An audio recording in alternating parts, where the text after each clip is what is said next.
नमस्कार रसिको. कलाकार आहे म्हणून रसिको म्हणलं खरं तर सर्वसामान्य सगळेच बंधू भगिनी. बरेचदा असं होतं की आपण एका विशिष्ट विषयामध्ये आयुष्यात काहीतरी शिकतो आणि नंतर लक्षात येतं की माझी मूळ आवड काहीतरी वेगळीच होती आणि मग आता तिला वेळ कसा द्यायचा. पण काही माणसं अशी असतात की जी आपल्या शिक्षणावरती उदरनिर्वाह करत असतातच, पण त्याचबरोबर स्वतःची आवड जपून काही समाजोपयोगी अशा वेगळ्या गोष्टीही करत असतात. अशाच एका व्यक्तिमत्वाला आज आपण भेटणार आहोत. त्याचं कारण असं की आत्ता संपूर्ण जग कोरोना महामारीच्या संकटाने पूर्णपणे ग्रासलेलं असताना आपल्या अशा वेगळ्या छंदातून ज्यांनी हजारो लोकांना बरं करण्यासाठी प्रचंड मदत केलेली आहे, असं एक व्यक्तिमत्व आज आपल्याबरोबर आहे. खरं तर सॉफ्टवेअर इंजिनियर आहेत ते, पण नंतरच्या काळामध्ये रेकी किंवा इतर हिलिंगच्या ज्या पद्धती असतात त्याच्यावरती स्वतः प्रचंड काम करून अत्यंत निष्ठेने त्याच्यामध्ये निष्णात होऊन त्यांनी अनेक लोकांना या विषयामध्ये मदत केलेली आहे. असं एक आगळं वेगळं व्यक्तिमत्व, त्याच्या सगळ्याच आयामांविषयी आज त्या व्यक्तिमत्वाशी काही गप्पा मारण्याचा, जाणून घेण्याचा आणि त्यातून आपल्यापर्यंत आपल्याला उपयोगी कुठली उपचार पद्धती असू शकते हे तुम्ही समजून घ्यावं म्हणून मी आज संवाद साधणार आहे. स्वागत करूया आपण माननीय महेश कुमार गुंडेराव टाकळीकर यांचं. नमस्कार गुरुजी. नमस्कार गुरुजी. खरं तर सॉफ्टवेअर इंजिनियर एकीकडे असणं आणि दुसरीकडे ज्याला हिलिंग पद्धती वगैरे आपण म्हणतो, म्हणजे थोडंसं कुठंतरी अध्यात्म, आपलं मानसिक केंद्रीकरण या सगळ्याशी निगडीत असे दोन अत्यंत भिन्न 180 अंशाच्या कोनामध्ये पदरलेले प्रवाह. तर लहानपणापासून या सगळ्या विषयाची आवड होती का नंतर ही आवड निर्माण झाली? राहुलजी, खरंच खूप छान प्रश्न आहे. माझं बालपण जे गेलं लातूर जिल्ह्यातील औसा या ठिकाणी गेलं. त्या काळात सॉफ्टवेअर इंजिनिअरिंग किंवा IT हे क्रेज होती, आपण ज्याला बूमच होतं. येस, बूम होता. मग त्या बूममध्ये आम्ही वाहवत गेलो आणि सॉफ्टवेअर इंजिनियर झालो. पण ज्यावेळी औरंगाबादला इंजिनिअरिंग करत होतो त्यावेळेला लक्षात आलं की आपल्याला काहीतरी वेगळीच गोष्ट ओढती आहे. समाजसेवा तर त्यावेळेला चालूच होती, पण वैद्यकीय क्षेत्राशी निगडीत काही होतं का शोधत होतो. आणि आपण जसं म्हणतो, तुम्ही जसा युनिवर्समध्ये एक विचार टाकता आणि युनिवर्स तुम्हाला ती गोष्ट देतं, तसं रेकी मिळालं. बरं. औरंगाबादमध्ये साधारण 98-99 रेकी शिकलो. तिथे साधना चालू केली रेकीची आणि फक्त फ्रेंड्स आणि फॅमिलीज ह्या पुरतंच रेकी चालू होतं. त्याच्यानंतर पुढे काळानुरूप जसं रेकी हा एक प्रकार झाला ज्याला आम्ही एक मॉडॅलिटी म्हणतो, तशा एनर्जी हिलिंगच्या वेगवेगळ्या ज्या मॉडॅलिटीज आहेत, जसं सध्याच्या घडीला सगळ्यात चांगली लामा फेरा पद्धती आहे, मंत्रा एनर्जी व्हर्टेक्स आहे. त्याच्यासोबत वेगवेगळ्या पद्धती जशा क्रिस्टल हिलिंग, एंजल हिलिंग, त्याच्यासोबत switch words, energy codes, numerology, tarot, ह्या सगळ्या पद्धतींचा अभ्यास करत करत पुढे आलेला. आणि मूळ उद्देश एकच की आपल्या ह्या ज्ञानाचा समाजासाठी फायदा व्हावा. कारण एक सॉफ्टवेअर इंजिनियर म्हणून म्हणजे जे काही मिळतं आपल्याला ते तर आहेच आहे, पण आपणही एक समाजाचं देणं लागतो. हे जे आपल्या मनातून येतं ते देण्यासाठी जास्तीत जास्त प्रयत्न हिलिंगच्या माध्यमातून केला आहे आणि करत आहे आणि भविष्यातही करणार आहे. 98-99ला औरंगाबादमध्ये साधारणतः रेकी हा विषय पहिल्यांदा शिकलात असं म्हणतात. ते गुरु आठवत आहेत कोण होते ज्यांच्याकडे शिकलात? होय, पहिले गुरु होते ते ह्या विषयांमधले सुहास वर्मा म्हणून आहेत ते. बरं. त्याच्यानंतर विवेक शर्मा म्हणून आहेत, ज्याच्याकडनं बाकीच्या ज्या पद्धती आहेत, लामाफेरा, मंत्रा एनर्जी व्हर्टेक्स आणि इतर पद्धती शिकलेला. आणि ह्याच गोष्टींमध्ये म्हणजे हिलिंग ह्याला फक्त एकाच डायमेन्शननी किंवा एका आयामाने न बघता वेगवेगळ्या आयामांचं त्यात अंतर्भूत व्हावा म्हणून योग विद्याधाम नाशिक, तिथून मी योग शिक्षक कोर्स पूर्ण केला. बरं. त्याच्यानंतर नॅचरोपॅथीमध्ये डिप्लोमा केला. बरं. निसर्गोपचारावरती पण ते कुठे केलं? तेही नाशिकलाच. नाशिकला. आणि MD अल्टरनेटिव्ह मेडिसिन हा सुद्धा म्हणजे केलेला आहे. अरे वा. मी सरळ आत्ताच्या मुद्द्यावरती येतो. कोरोना आणि त्याच्या महामारीत संपूर्ण गेले 1.5 वर्ष जग अडकले. ज्यांना डायबिटीस आहे, BP आहे, इतर कुठला तरी आणखीन रोग आहे, अशा लोकांना बऱ्याचदा असं आपण पाहिलं की लंग्समध्ये मोठ्या प्रमाणावर पॅचेस आले आणि ऑक्सिजनवरती ठेवण्याची वेळ आली इथपर्यंत. मेडिकल सायन्सनुसार विचार केला तर ॲलोपॅथीमधली औषधं देणं, ऑक्सिजनची गरज आहे प्राणवायूची तर प्राणवायू देणं, ह्याच्या पलीकडे दुसरा पर्याय नाही असं सगळे त्या विषयातले तज्ज्ञ सांगत होते. आणि जी काही तुम्हाला इम्युनिटी वाढवण्यासाठी काही बूस्टर्स किंवा डोस किंवा जसं इबोलावरचं औषधच खूप काळ रेमडेसिवीर आपल्याला दिलं गेलं या सगळ्यात. अशा सगळ्या मेडिकल सायन्समध्ये रेकी किंवा तुम्ही जी काही हिलिंग सिस्टीम्स वेगवेगळ्या वापरल्यात लोकांसाठी, तर त्याचा वेगळा काय उपयोग झाला या सगळ्या कोरोना काळात? ही जी पद्धती आहे, कुठलीही हिलिंग पद्धती ही आपल्या वैद्यकीय पद्धतीला अल्टरनेटिव्ह थेरपी म्हणून नाही आहे, पण मी स्वतः हिलिंग ही पद्धती त्या पद्धतीला सपोर्टिव्ह थेरपी म्हणून सांगेन. तर त्या काळामध्ये खूप पेशंट्स असे होते की जे अगदी आपण मेडिकल सायन्स इमर्जन्सी मेडिसिन टर्म्समध्ये किंवा ॲलोपॅथीच्या टर्म्समध्ये क्रिटिकल पेशंट्स होते. व्हेंटिलेटरवरती आहेत म्हणजे जनरली क्रिटिकल मानलं जातं, खूप क्रिटिकल मानलं जातं. आणि बऱ्याच केसेसमध्ये डॉक्टरांनी सांगितलं होतं की म्हणजे आता प्रार्थना वगैरे करा. पण अशा पेशंटसाठी हिलिंग देऊन हिलिंगच्या माध्यमातून म्हणजे व्हेंटिलेटर वगैरे वैद्यकीय आपण इमर्जन्सी मेडिसिनचा सपोर्ट चालूच होता, त्याच्यासोबतही आपण हिलिंग थेरपीचा उपयोग केला, उपचार केले त्यांनी. म्हणजे जसं आपण त्यांना लामा फेरा, मंत्रा, एनर्जी व्हर्टेक्स अशा वेगवेगळ्या पद्धती एकत्र करून हिलिंग दिली त्यांना. त्याच्यासोबत काही एनर्जी कोड्स दिले, स्विच वर्ड्स दिले आणि त्या माध्यमातून त्यांना किंवा बरं होण्यासाठी आपल्या साध्या भाषेत म्हणायचं गेलं तर फायदा झालेला आहे. आपण सगळ्यात आधी कुठलाही आजार जो आहे त्याच्यासाठी हे समजून घेणं गरजेचं आहे की हिलिंग काय आहे. तर हे हिलिंग जे आहे ते क्वांटम हिलिंग म्हणजेच क्वांटम फिजिक्सशी रिलेटेड आहे. भौतिकशास्त्र किंवा फिजिक्स काय म्हणतं की everywhere in the universe there is a matter and wherever there is a matter there is a energy. म्हणजे जिथे जिथे वस्तू आहेत तिथे तिथे ऊर्जा आहे. म्हणजे तुम्ही काय मी काय हे सगळं हे ऊर्जेचंच एक रूप आहे. बरोबर.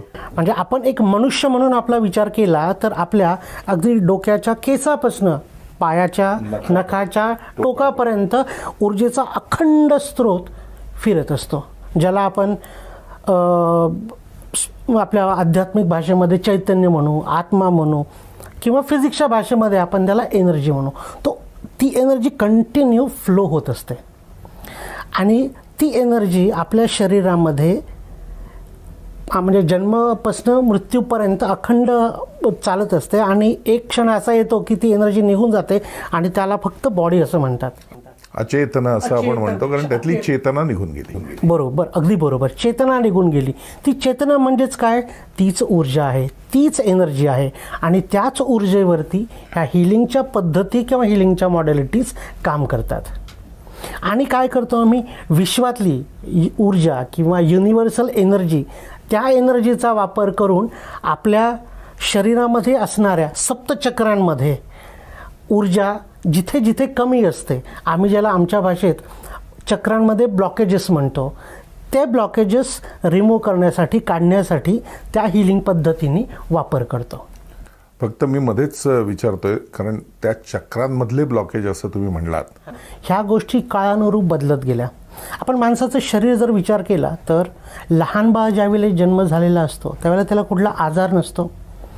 पण डाऊन द लाईन जसं मोठं होत जातं, 40-45 झाले की एक एक आजार जोडला जातो. म्हणजे आधी ब्लड प्रेशर, नंतर मधुमेह, डायबिटीज आणि पुढे वाढत जातं. ह्याचं मूळ कारण काय असेल? म्हणजे आपण म्हणतो डायबिटीज नाही, आमचा हेरिडिटरी आहे किंवा वांशिक आहे.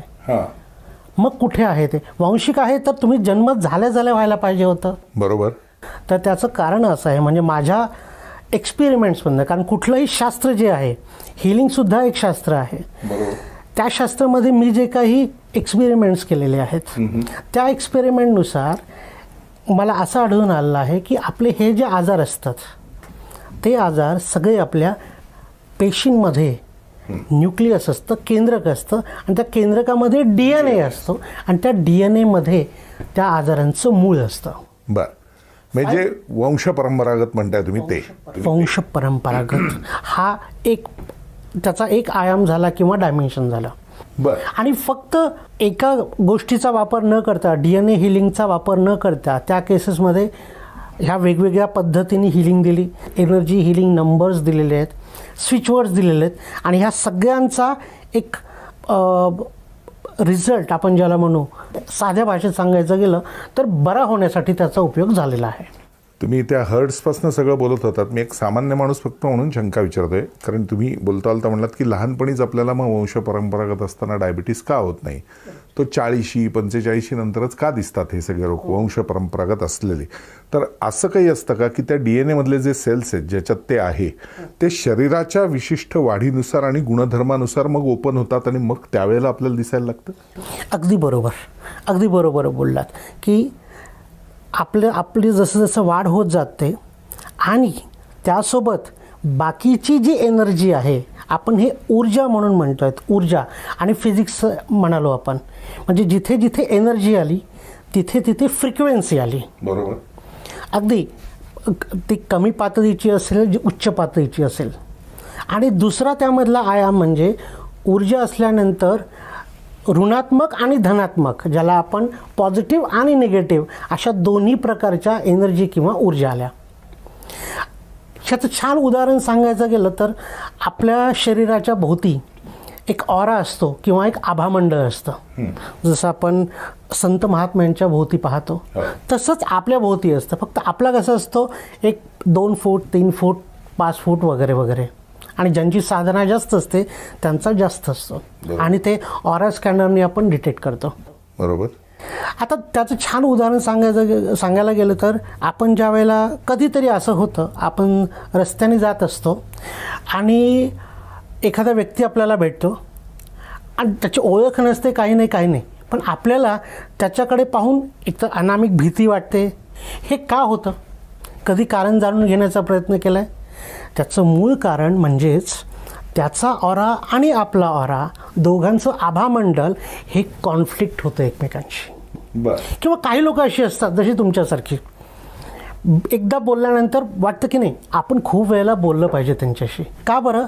कारण तुमचा ऑरा, तुमचं आभामंडळ हे धनात्मक आहे, पॉझिटिव्ह ऑरा आहे, आणि त्या ऑरामध्येच आजूबाजूच्या ज्या आपण निगेटिव्हिटीज म्हणतो त्या जनरली आलेल्या असतात. ह्याच्यावरती अजून एक छान उदाहरण सांगेन मी. आई, आजी वगैरे वगैरे, आपण ज्यावेळेला बाहेरून कुठल्या लग्न कार्य तिथून येत होतो त्यावेळेला घरी आल्यानंतर दृष्ट काढायची. बरोबर. दृष्ट कुठून काढायचे? ते आपल्या शरीराच्या भोवती मीठ, मिरची, बरोबर, ते फिरवायचे. म्हणजेच काय, ती इनडायरेक्टली तुमची आभामंडळ क्लिअरिंगची किंवा ऑरा क्लिनिंगची प्रोसेस होते. बरोबर. आणि जनरली आपल्याला ज्या वेळेला ताप येणं वगैरे वगैरे असे जे आजार होतात ते बऱ्याच वेळेला ह्या आभामंडळातील असणाऱ्या ऋणात्मक एनर्जीमुळे होतात. त्यामुळे ते क्लीन करणं गरजेचं असतं. आपण ऐकत होतो की किती वेगवेगळ्या पद्धतीने, लामा फेरा असेल, क्रिस्टल थेरी असेल, रेकी असेल, हिलिंगच्या वेगवेगळ्या सिस्टीम, क्वांटम फिजिक्सशी निगडीत हे सगळं महेश कुमारजी करतात. पण मला प्रश्न असा आहे महेश कुमारजी की कोरोनाच्या काळात अशा क्रिटिकल पेशंटपैकी एखादी जेन्युइन वेगळी केस सांगू शकाल का की ज्याच्यात या सगळ्या हिलिंगचा फायदा होऊन जो माणूस व्हेंटिलेटरवर गेलाय तो पूर्ण आयुष्य त्याचं घेऊन परत आला? कारण बरेचसे डॉक्टर मित्र माझे असे म्हणतात की घाबरूनच निम्म्याहून अधिक पेशंट व्हेंटिलेटरवर गेल्यानंतर आपले जीव गमावून बसले. तर या सगळ्याचा मानसिकतेशी पण परिणाम आहे, शारीरिकतेशी पण आहे. तर असं एखादं उदाहरण आहे का? काय असतं, हिलिंग ही फक्त एक पद्धती न ठेवता त्यामध्ये समुपदेशनसुद्धा आपल्याला करावं लागतं. बऱ्याच काळात पेशंटचं आणि त्याच्या नातेवाईकाचं. आता व्हेंटिलेटरवरती ज्यावेळेला पेशंट असतो तर त्याचं समुपदेशन करणं तर शक्य नसतं. बरोबर. पण त्यावेळेला काही हिलिंग देऊन, काही स्विच नंबर्स देऊन, स्विच कोड्स देऊन, एनर्जी कोड्स देऊन आपण ते त्यांच्या नातेवाईकांना त्यांच्या हातावरती किंवा त्यांच्या बेडच्या खाली लिहून ठेवायला सांगतो. त्यामुळे काय झालं, त्या फ्रिक्वेन्सी, आणि कसं असतं कुठलाही नंबर असेल, कुठलंही अक्षर असेल, त्या स्वतःची फ्रिक्वेन्सी असते, आणि आपलं शरीर ज्यावेळेला त्या फ्रिक्वेन्सीशी ट्यून होतं त्यावेळेला त्याचे आपल्याला रिझल्ट दिसायला लागतात.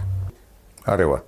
पण अजून एक सांगायचं आहे की म्हणजे कुठलीही हिलिंग पद्धती असेल किंवा कुठलाही हिलर असेल, हा निसर्गाच्या विरोधात कधीही काम करत नाही. फक्त एक आहे की त्याच्या ज्ञानाचा, त्याच्या शास्त्राचा, त्याच्या एक्सपेरिमेंट्सचा उपयोग तो समाज कल्याणासाठी आणि समाजहितासाठी करत असतो. आपण जे काम महेश कुमारजींनी केलेलं आहे ते ऐकत होतो, पण प्रत्यक्ष याचा फायदा ज्यांना झाला, जे अक्षरशः हात लावून परत आले असं आपण म्हणतो, अशा काही रुग्णांच्या या निमित्ताने आपण काही प्रतिक्रिया मुद्दाम बघूया. नमस्कार, माझे नाव सतीश भास्कर सोनवणे. मी GST विभागात असिस्टंट कमिशनर म्हणून काम करतो. मला एप्रिल महिन्यामध्ये मी पॉझिटिव्ह झाले होतो. त्यावेळेस थोडंसं नवीन एप्रिल महिन्यात ते वातावरण, कोरोनाचं वातावरण असल्याकारणाने थोडी भीती वाटत होती. पण मी टाकळीकर सरांचं रोज हिलिंग घेत होतो, त्यामुळे मला एकदम जे बळ मिळालं त्यामुळे मला सगळं टेन्शन्स वगैरे काही आले नाही. आणि 14 दिवस मी क्वारंटाईन घरी होतो आणि मी व्यवस्थितरित्या बरं झालो. मी रोज रेग्युलरली टाकळीकर सरांचं हिलिंग घेत होतो. मला मी त्यांचे धन्यवाद मानतो की त्यांच्या याच्यामुळे मला लवकर बरं वाटलं. धन्यवाद. हाय, मैं डॉक्टर निशा कांचनानी, एक डेंटिस्ट हूँ जो पूना में रहती हूँ. एंड कुछ महीने पहले मेरे पेरेंट्स को कोरोना हुआ था.